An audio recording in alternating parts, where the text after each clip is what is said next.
Paratext itu satu software yang menolong tak hanya untuk jadi editor, tetapi untuk manage proses terjemahan. Ada Scripture App Builder, dan Scripture App Builder sangat menolong tidak hanya untuk teks, tapi audio, bisa mencampur images. Dan sekarang di dalam Scripture App Builder ada AI Assistant.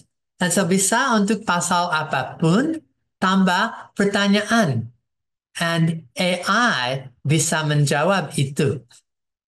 Ini sesuatu yang luar biasa. Lebih daripada itu, Scripture App Builder itu satu aplikasi ringan yang ada beberapa tim penerjemah yang sedang memakai itu. Ya. Selain itu, ada seperti PTX Print. And PTX Print itu untuk bisa publikasi Alkitab dalam bentuk cetak atau dalam bentuk PDF.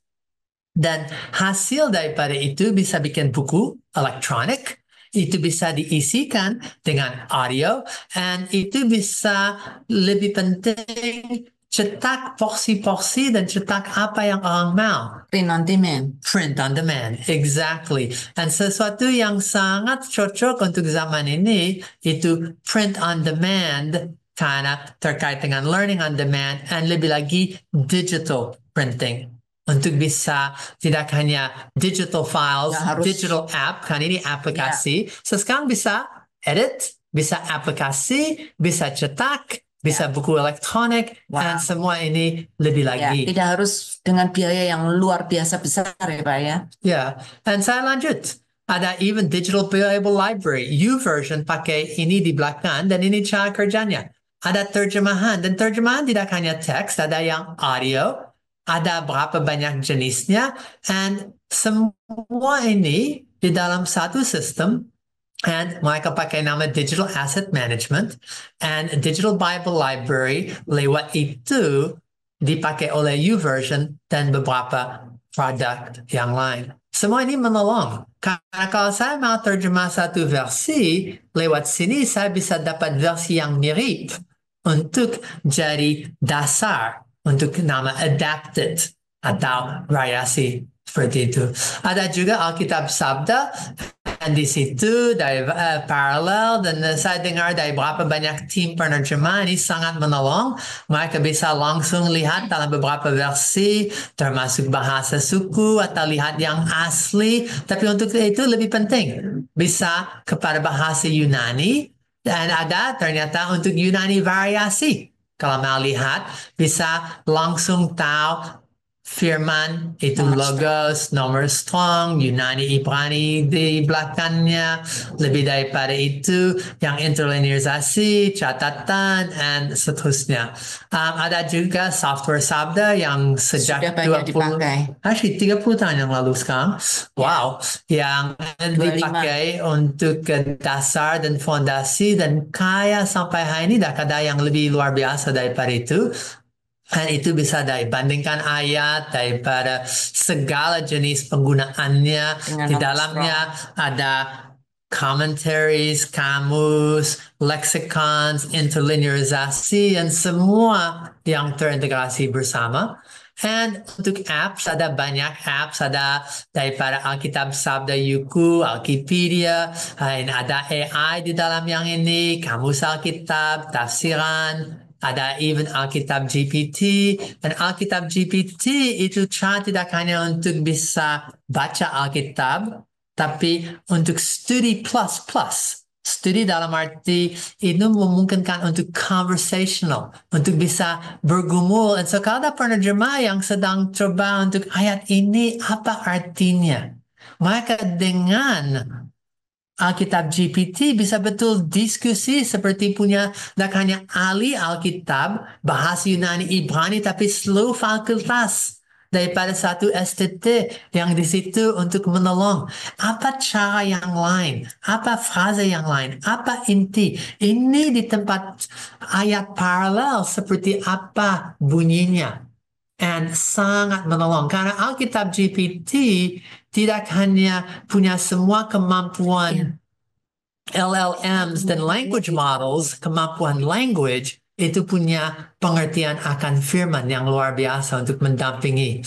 Selain itu dilatih oleh ratusan ribu, jutaan data, ratusan ribuan data sets, tak hanya bahasa Indonesia, puluhan bahasa Inggris, Yunani, Ibrani, tapi itu punya kekayaan bahan Alkitabiah seputar itu untuk bisa menolong. Dan itu akan menjawab dengan konteks Alkitab yang lebih tepat karena semua resource kekristenan. So ini bagus tak hanya untuk penerjemah, tapi sangat menolong. Kami dengar lagi dan lagi untuk penerjemah Alkitab. Ayat ini macet, ada banyak referensi dan ini salah satu yang menolong mereka.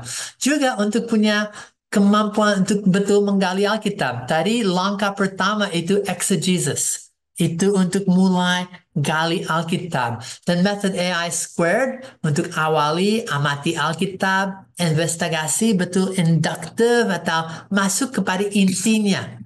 And then itu bisa membawa satu pengertian untuk dalam kasus ini bukan implementasi, tapi menerjemah dengan lebih tepat. Dan so kalau method AI squared jadi AIAT, daripada awali investigasi, setelah itu nangkap apa yang intinya, artinya.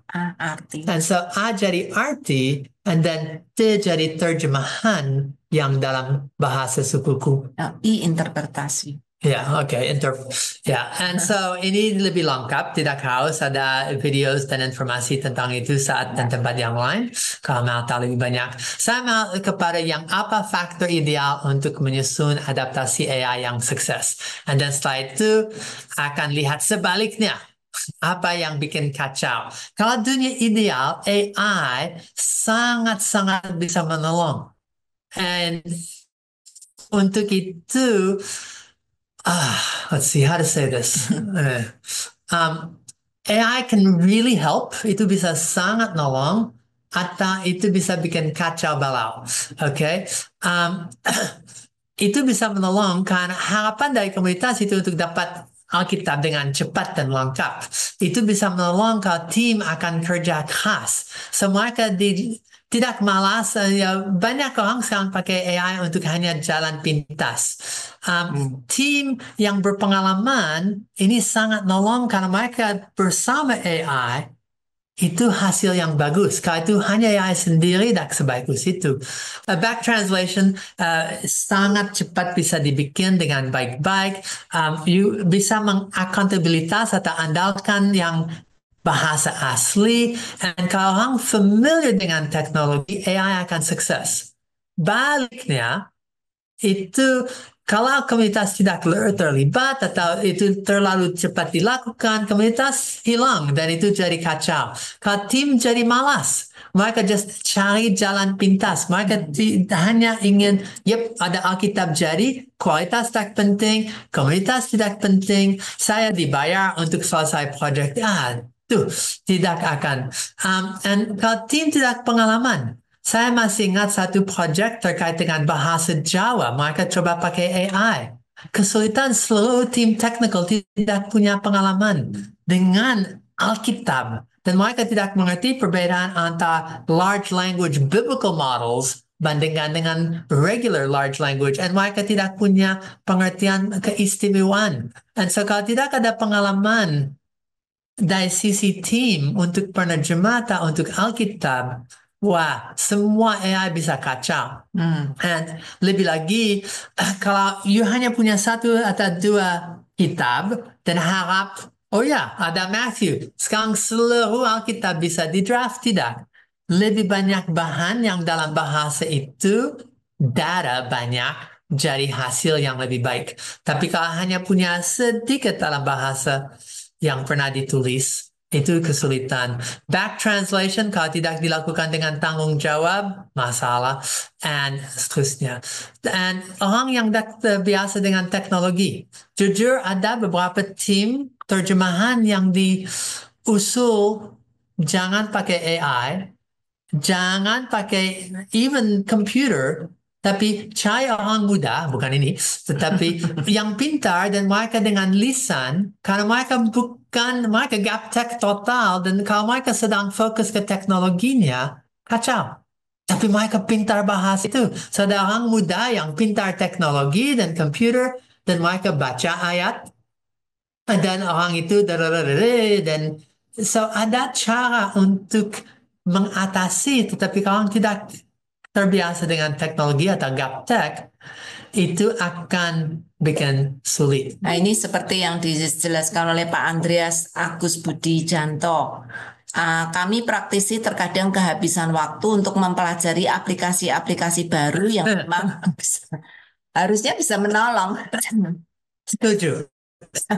Setuju, dan kasihan orang yang daripada desa yang untuk listrik pun sudah sedikit asing, dan mereka sekarang harus Mereka harus mempelajari alat-alat baru yang lebih sulit lagi. Jadi salah satu solusinya Pak, harus ambil anak muda yang tahu komputer gitu ya. Mungkin nggak terlalu banyak tahu Alkitab, tapi bisa dididik untuk belajar tentang Alkitab sehingga dia bisa menolong. Nah, tadi dengan dua ini, faktor ideal dan sebaliknya faktor yang kacau jadi poesi. AI dream, success on the horizon, ada sukses. Di dalam satu desa, the people are keen, mereka sangat semangat.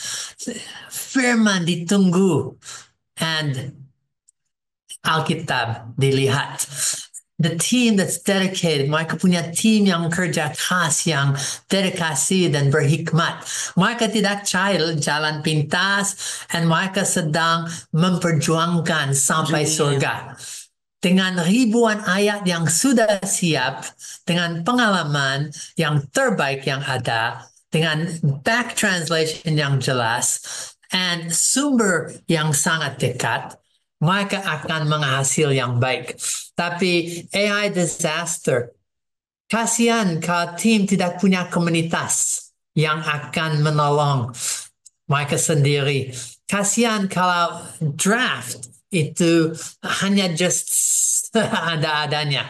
Dan kalau mereka malas dan cepat, dan mereka just ingin dilepaskan jadi bebas, mereka akan dengan senang AI mengerjakan kerjanya, tapi kasihan hasilnya. Dan dengan mungkin hanya 2-3 kitab, terjemahan itu sangat lemah. Dan sumber itu hanya bikin frustrasi. Mereka tidak mengerti alat-alat, dan deadline itu deadline tenggat waktu akan terlalu cepat datang, and project tidak akan bisa hasil. And so AI bisa sangat sukses atau sangat jelek, tidak karena AI, tetapi tergantung karena tim. Kesiapan tim. Tentang komunitas, tentang alat, tentang cara. Jadi banyak faktor ya Pak untuk bisa sangat sukses. Banyak. Ya. And ini just satu tambahan yang saya rasa penting. Ada satu impact yang bisa buruk dari AI kepada pertumbuhan dan self-esteem daripada penerjemah. Orang dan tim penerjemah, mereka sudah kerja keras, dan sekarang orang bilang, AI bisa lakukan semua, dak ada. And so itu bukan human-centric AI. Ada satu frase yang saya sampai lihat waktu persiapan ini, AI harus human-centric. Itu harus untuk augment, untuk menolong, untuk mendamping prosesnya. Bukan untuk tukar. Bukan saya bilang, you dulu satu penerjemah, goodbye. No. Lebih lagi, saya perlu you bisa lebih pintar untuk kerja sama. Karena punya alat yang baru, yang lebih baik. And bersama, you, penerjemah yang hebat, dengan AI akan bisa lebih efektif dan lebih efisien. And so, itu sangat penting juga untuk konsultan. Konsultan mikir, AI kerjakan semua untuk saya. Ternyata tidak. So, kurang lebih, saya rasa AI untuk draft pertama sangat menolong. Tapi AI untuk administrasikan proses sangat menolong. Sangat menolong. Untuk QC, bisa. Tapi hanya sebagai pendamping. Dan jangan mikir AI mentukar penggunaan untuk proses atau penggunaan untuk penerjemah. Oke. Pak punya 10 menit lagi Pak. Oke, good. Karena hampir selesai. Ini future belum Pak. Oke, tapi itu cepat. Nah, ada dua sudut pandang. Ada orang yang bilang, ini sama-sama terus. Ini Ini hanya membantu kita mencapai tahap draft pertama dengan lebih cepat, tetapi proses selanjutnya persis sama. Dan itu masih akan memakan waktu yang sama seperti sebelumnya. Ini orang yang jelas tidak terlalu positif. Tapi ada lain yang mikir, semua beda. Penerjemah tidak lagi melakukan pekerjaan eksegesis sebelumnya, menginternalisasi teks, dan menerjemahkan secara kreatif dalam bahasa ibunya. Sebaliknya, penerjemah harus belajar untuk melakukan editing seperti seorang konsultan. And so, dua pendapat ini saya rasa bisa sangat salah. Dua ini adalah ekstrim. Wah, sama-sama. Atau sekarang saya sudah pensiun gampang. Antara dua itu sangat-sangat penting untuk bisa menemukan cara kerja bersama AI yang tepat untuk tim dan komunitas.